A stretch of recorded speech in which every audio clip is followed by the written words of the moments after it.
Ladies and gentlemen, vitu zingine as a country tunajitakia sisi wenyewe because we are having careless leaders who are only interested in seeking votes than being interested on the security of the citizens.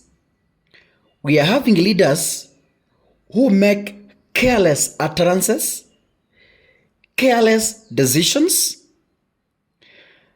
They don't even think about the repercussions tomorrow. And I'm addressing none other than the current president of the Republic of Kenya. William Ruto must go sit and rethink.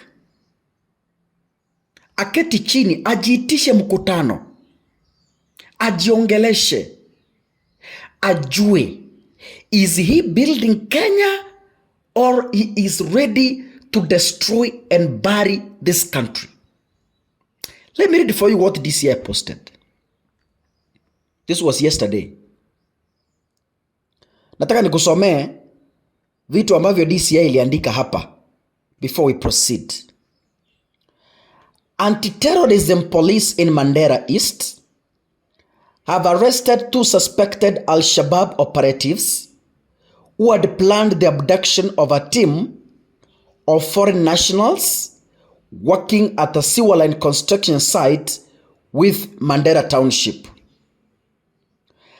Acting on intelligence, the ever-agile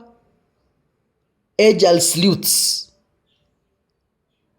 swiftly arrested the prime suspect, Isaac Abdi Mohammed, alias Karan Abdi Hassan, 29 years old, who had recently sneaked his way into the country from Eliade in Somalia and forged a number of documents to identify as a Kenyan. On keen scrutiny and thorough interrogation, it was discovered that the suspect was to pay 100,000 to his local associate who could assist in the abduction exercise before he and another, Nor Yacob Ali, 29 years, facilitated the to-be victims' movement to Eliade at a cost of 300,000 fee. Consequently, another operation was conducted early this morning where Yacob Ali was cornered and arrested at Metameta area within Mandera Township by a multi-agency security team. The two have been booked in custody, undergoing further interrogation ahead of the arraignment for being members of a terrorist group, which is a serious offense under the Prevention of Terrorism Act, POTA, POTA. Ladies and gentlemen, now, there is another one here.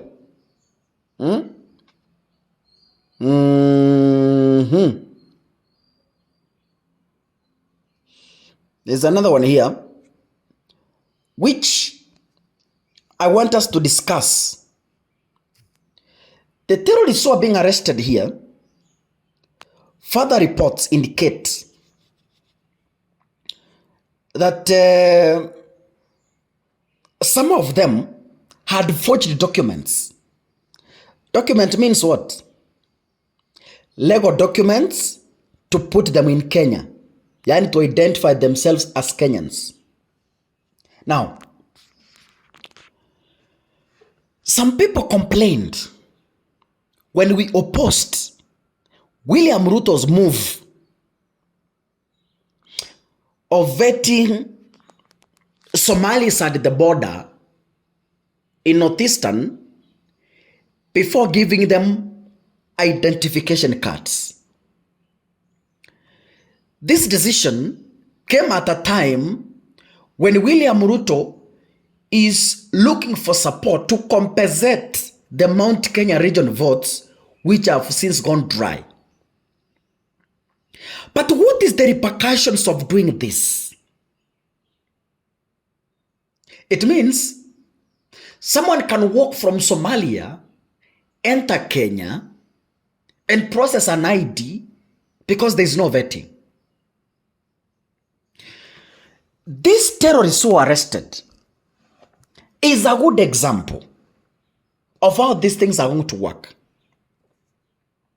And they came to Kenya knowingly that the president has removed the vetting procedure that was there before, vetting the Somalis before giving them identification cards.